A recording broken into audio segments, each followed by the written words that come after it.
Chapter 22. Run, I shouted as I started loading the rocket launcher. She wasn't listening. Her AB-10 was rattling off hundreds of shots that harmlessly bounced off the Hellion. Our only chance was the rocket launcher. I fired off the first 2 rockets as I was dancing backward. The force knocked me into Arlene and sent us both sprawling. The AB-10 skidded across the floor, and Arlene went after it on hands and knees. An energy bolt flashed between us, searing my eyeballs for a moment. I didn't care if I could see, so long as I could feel the smooth, metal surfaces of the little D-cell rockets and finish reloading. Just as I finished loading, my vision cleared. The 8-foot Hell Prince bore down upon us, surrounded by smoke and stinking of brimstone. I'd promised myself never, ever to fire off rockets this close to the target. But a good look at that green Gorgon face with the ram's horns was all I needed to reassess my position. I squeezed. The 3rd and 4th direct hits slowed the behemoth to a confused crawl. But still it stood. I could see again, but now I couldn't hear. Loading, fingers numb, I didn't bother getting back to my feet. I fired from where I lay. I slid past Arlene, who had picked up her machine pistol and was aiming it. She shielded her eyes and hugged the ground as rockets 5 and 6 pounded the same tough chest that had withstood the previous 4. I closed my eyes while sliding. The force of the sound took me like a physical wave carrying me down the hall. The weight of Mars pressed on my eardrums as I rose groggily to my feet to reload the launcher. The Prince of Hell stood stock still, eyeing me with a doleful expression. I aimed and prepared to fire, but the monster made a loud, wheezing sound, a sigh, and tumbled over, stiff as a statue, to impact directly on its face. What in God's name was that? Arlene gasped, still shaking. No naming game for this baby, I said. Already has a name. You're looking at the same model of Hell Prince you dodged when you slipped through the crack on Phobos before the gate. This is what was tramping down the corridor, while you scrawled a skull and sea bones on the wall. She shook her head, clearing alien cobwebs and appearing truly weary for the first time. Boy, if the light had been better, you'd have been on your own, fly. 'Cause I sure as hell wouldn't have wasted 2 seconds making a mark with that mother staring me in the face. Oh yes you would have. Egomaniac. We needed all the cheering we could give each other. Picking through the carcasses, it seemed unfair that our only reward would be more ooze exactly where we needed to go. Damn, said Arlene, the whole place looks flooded. You came up with the jogging theory, I reminded her. Let's find out how good it is. I shouldn't have said anything, for then she insisted on going first, running through the middle of the toxin. I followed close behind, feeling the pain right through my soles. We didn't quite manage to jog, but we did keep up a brisk walk. The toxin slowed us down with a sucking, gripping quality each second made me feel like it had been too long since my last checkup. I kept wishing for another of those crazy blue spheres to show up. I was beginning to wonder if I'd imagined the first. All bad things come to an end. We finally made it around the facility to the other elevator in Sector 9, not 10 feet from where we'd started. If only we'd been able to shove through the flesh ivy. I was beginning to hate the ooze more than I did the monsters, except when it was in barrels. The lift was the antique kind with a lever to start and stop, rather than buttons. We had a hell of a time trying to get it to stop at the next level down. The level started with a teleporter, not a good sign, far as I was concerned. My turn to go first, I said. Arlene didn't argue. By the time she arrived 30 seconds later, I was back at work.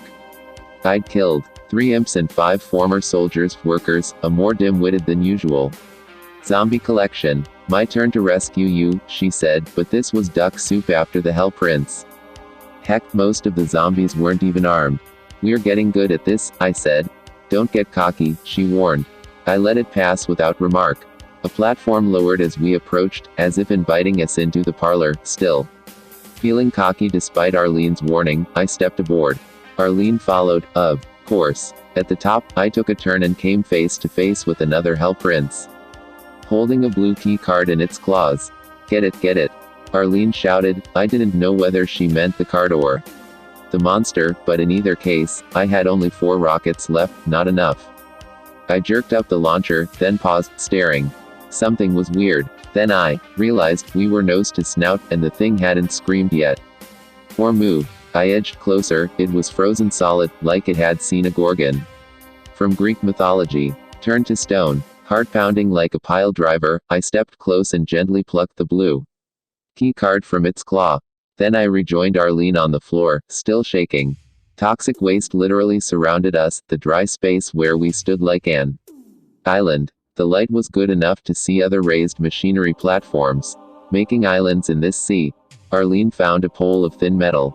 She tapped around for shallow parts and traced a crossable path to the first island, then she repeated the process until we made it through the toxic goop and into blue glowing corridor. At least the color of the corridor made me glad to have the blue key card.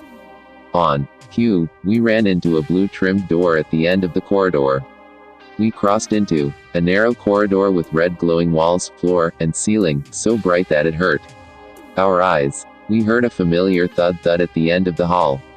It sounded like more flesh blocks. Variety is the spice of life, even on Daimos. The sounds came from a piece of stamping machinery that didn't seem to be the least bit organic.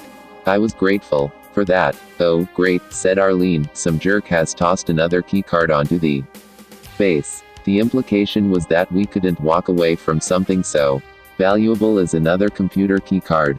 A giant metal piston repeatedly smashed down to within a few centimeters of the base, stamping anything on the base into powder. Arlene, why would anyone put the card out for us, except as bait? We don't need it. We used the blue card to get this far, she insisted. What's behind the mystery yellow door? But Arlene, she was through listening. The only way to get the yellow key card was to slide across the base, grab it, and roll off the other side before the stamping part came down to turn the contestant into pate. She backed away, measuring the piston's rise and fall with her eyes. I was about to stop her and tell her about the patented fly technique for opening doors. Then I remembered my meager supply of rockets. At least let me do that, I said. You, Corporal 2 left feet on the drill field. I opened my mouth to angrily protest. Then I realized she was right. Understating it, if anything. I never could get the timing right on anything more complicated than dress right dress or point and shoot. My heart in my mouth, I watched Arlene count, timing the piston. Then, quickly, before she could think better of it or I could object again, she jumped. Just as it hit the low point and started to rise again. Arlene sprinted across the room and threw herself into a face-first baseball slide, scooping the key card in her arms. She slid to a halt, but she was still on the base. For an instant she froze. I couldn't possibly reach her in time, and a horrible image flashed through my mind. If Arlene died, in the next cycle, I knew I would jump on the machine and die alongside her. Thank God I didn't have to make that decision. At the last second she made a panic roll off the platform. Arlene left the key card on the stamper, near the edge, but it was a simple matter, when the piston rose, to scoop it off from where she stood. She pocketed it, and good thing, past the stamping machine was a thick airlock door, tough as a bank vault, surrounded by yellow lights. I doubt a rocket would even have scratched the chrome. Maybe a SAM. The yellow key card led us into a central, circular corridor surrounding a giant cylindrical room. We took a lift down into the room. Once inside, the lift moved up again. Up fly, I don't see any switch to bring it back down. Damned if she wasn't right. From inside, the lift door looked like a spine with ribs coming out of it. Once again, no human would ever have made anything like this. The aliens were definitely reworking Daimos, and had been for some time. I don't like their interior decorator, she said, as if reading my mind. She tilted her head in the direction of the latest attraction. A row of what looked like red spittoons stretched out of sight, and on each one there was a skull bathed in red light. If these were human minds, I'd say they were psychotic, I commented. You know something, Fly. Every monster we've seen has a head too large or strangely shaped to be mistaken for a human head. Yes. Then how do you account for the skulls? Whether they're designs on walls or ceilings or whole skulls like these, they're all human. And they couldn't have been taken from us, not all of them. With all the zombies and unbeheaded corpses, who'd be left? She touched one. This isn't real, she said. More like metal than bone. I turned it over, looking at it from different angles. I'll bet it's meant to scare us, same as the frickin' swastika. Well, we're past being bothered by Halloween. I instantly regretted my choice of words. No sooner would I toss a challenge into the air than it would be answered. Was someone watching our every move? This time it was a horde of imps, zombies, and a couple of pumpkins coming around the curve of the room, screaming doom in our ears. Fortunately, they were only coming at us from the one direction. We would have had no chance if attacked from both directions. Arlene dropped flat, and I let fly with my last rockets. I ignored the imps, concentrating on the two pumpkins, the greater threat. Somebody got careless on the other side, and soon all the monsters were mixing it up among themselves. We drew back around the curve and waited for silence. Then we slid back and smoked the survivors with shotgun and AB-10. I still had one last rocket.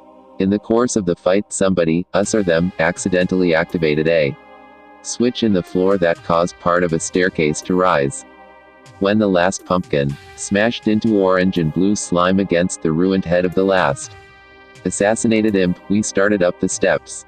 Arlene activated the next switch. Another set of steps rose, and we took them to the third switch and set of stairs. At the top we found a teleporter. We stepped aboard one at a time, me first teleporting to a long corridor with barred windows looking outside. Arlene bent over for a closer view and pulled back with a gasp. Let me guess, I said. You didn't see the stars or Mars. Swallowing hard, she motioned for me to look for myself. She wasn't in the mood for humor. Blood had drained from her face, a reaction I'd never before seen in Arlene. I put my face against the window. As a child, I'd seen a painting in a museum that gave me my first nightmare. I hadn't thought of it in years, but now it came back to me.